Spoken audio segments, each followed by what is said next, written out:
Hi, I'm DelusionDispeller, and I'm going to talk to you more about the 12 Tribes cult. So the fourth question that I asked Kim, who was formerly a member of the 12 Tribes, was, is there a difference in how people are treated if they were born into the group versus a newcomer? And Kim answers, absolutely. Their families have very minor work, the people that have been born into it.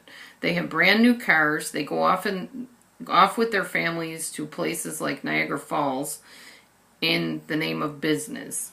And the children put on a very good persona, but are actually very spoiled. And it's not uncommon to catch them with candy bars and other goodies. However, they are severely disciplined. She calls it discipline. I call it torture and abuse. Perhaps even more severely than the newcomer people's children are. Because, of course, they're next in line for the leadership, so more is expected of them. Now, this was interesting. I didn't know this till she told me. Black people are expected to accept that they are Ham. Now, if you don't know who Ham is, I'm assuming, and I'm pretty sure I'm right about this, in the Bible, there was a gentleman who had sons, Shem, Ham, and Japheth. And people believe that Ham, his descendants, were the Africans, the black people. So when people think black people, often they think slavery. Well, this cult apparently takes it to that level and treats black people as slaves. And they're told that they're slaves. Somehow they're brainwashed into believing it, Kim said. So they're treated as the servants and slaves of others. How sad. Number 5 question. I understand that the main leader is or was, because I don't know if he's alive or not, Gene Spriggs. Have you met him personally? If so, what was he like? He's the one that runs the cult. He's the main leader that makes all the rules, etc. And Kim said, I met him once and found him frightening, almost like another Charles Manson.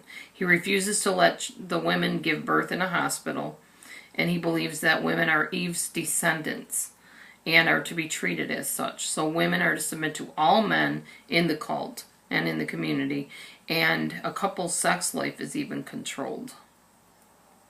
To my knowledge, however, couples are monogamous, so they only are sexual with each other, although many young single women and married men frequently get together. I'm not sure what that means, but we can ask Kim that later if we want to know the answer to that. Number 5, did you raise children in the group? She prefers, yes, she has, but she prefers not to discuss this. Things going on with the children are the most disturbing of all about this cult, and that's why I felt a real big need to get this message out, because it's absolutely horrid what the government, the law, whatever, is allowing right now with these people. Number 6, what age do the spankings end? They spank their children, but they spank them with balloon rods. I don't know if you know what a balloon rod is, but if you've ever seen like the balloons that are made of foil, kind of, they're those long white rods. I don't have one here I would show you, but you saw the picture probably on my thumbnail and the title page of these videos, this series. It's just a thin white rod. It's plastic. They actually hit 6-month-old babies with these rods. And they don't just hit them. Some of them beat the children and the babies. That's why I'm making this video. You know what I think of abuse. So what age do the spankings end? They don't. In fact, I can't prove it, but it's believed that married men can even discipline their wives. And by the way, spank is a small term. These children are allegedly beaten. I don't think there's anything alleged about it. There's actually been camera filmed proof of a woman taking a little girl, I don't know how old she was, having her bend down and ask for a spanking and telling her what to say, and until the girl was screaming bloody murder, she didn't stop. So it's horrid what's going on. Kim further says, legally I have to protect myself with that word, probably the allegedly word. Only legally. I hope you get my point. This is what Kim was saying. Number 6, what age does a girl marry? Is it an arranged marriage? Kim's answer, as soon as possible, and yes, arranged. If a girl and man do happen to like each other, they must get permission to marry, and each time it almost gets shot down, except, of course, the leaders choose their own husband and wife. Number 7, were children forced to dance or play instruments? And Kim's answer, yes, absolutely. Before 7 a.m. worship and 6 a.m. worship, they are told what to say and what songs to ask for. If they don't comply, they are removed, and screams are heard from the child by the parent's abuse. Number 8, the cult's songs are repetitive. Why is this? Kim simply said, yes, very repetitive, which is a cult's tactics too. So by repeating, it reinforces the message they're trying to get through to the people. You're doing this for God.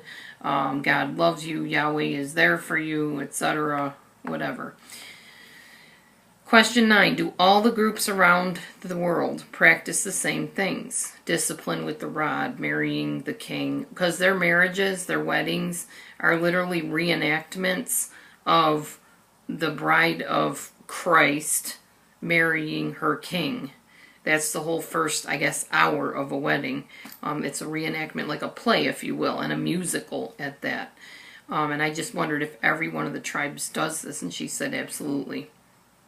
Number 10, did you witness abuse of children? And Kim said yes, and I did report them to Children's Services. She didn't elaborate further on that.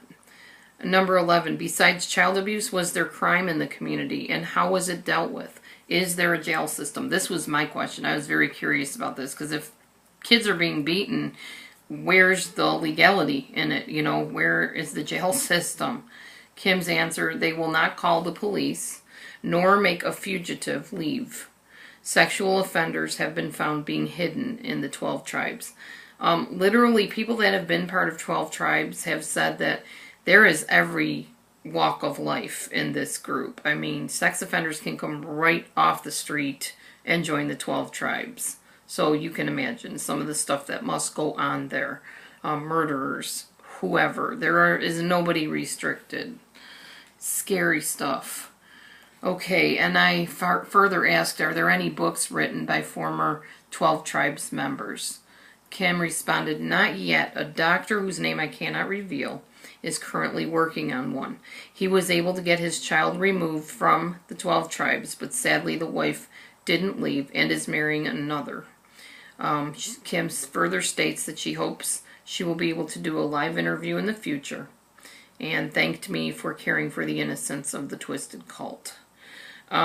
One more thing, Kim wanted me to share that at one point, while in the 12 tribes, she was locked in an attic for 6 days with no medicine and definitely could have died. A woman came in and knocked on the door on the 6th day, and she had to threaten to push the woman. And then she finally ran out and had to go to a neighbor to find her children. And that is all I have from Kim for now. But I'm sure this is going to provoke a lot of questions. I am going to be available to send you links to the 12 tribes so you can kind of see how innocent it actually looks and how much fun they look like they're having. But honestly, behind the scenes, it's very, very sinister. And that's the sad thing. There's a lot of cults out there. And you just need to be very careful and very sure of what you believe. And I am going to get to Kim and ask her about the red flags. Maybe we can do a video on the warning signs so that you don't get yourself into something like this. But in the meanwhile, thank you, Kim, for your time. I'm sorry if I seemed a little bit pestery towards you. I really was excited about doing these videos because I know that there's a lot of hurting people out there, and somebody from a former, cult may actually be watching these videos and finding out that they weren't alone and that the message is going out to protect other people from joining. Anyways, the best thing you can do is practice good self-care so you know who you are, you have an identity, and you're not swayed by this kind of thing. But if you ever were swayed by a narcissist or a narcissistic cult, don't beat yourself up. They are very skilled at what they do. They've done it for years. It's not like a wake up and we're going to start a cult one day type thing. These people are practiced at manipulation and control and mind-blowing brainwashing, basically. Or I call it brain soiling because you're really not washing anything. I'm going to leave it there and open it up for questions. So please post your questions here, and you can also reach me at DelusionDispeller@gmail.com. I am in constant touch with Kim, and she is pretty open about sharing what she can, and she wants this to be stopped, but she really wants to expose what's going on there. So you know, if these people approach you, don't sign anything, don't join anything. Please come back and talk to me first, and then I'll run it by Kim and see what she has to say and what she recommends. All right? Anyway, eyes wide open, moving forward. Thanks for looking and watching and listening, and keep your eyes open and your ears open and know who you are so that you don't get sucked in by these cults, especially the cult with the wicked sticks. Have a great day.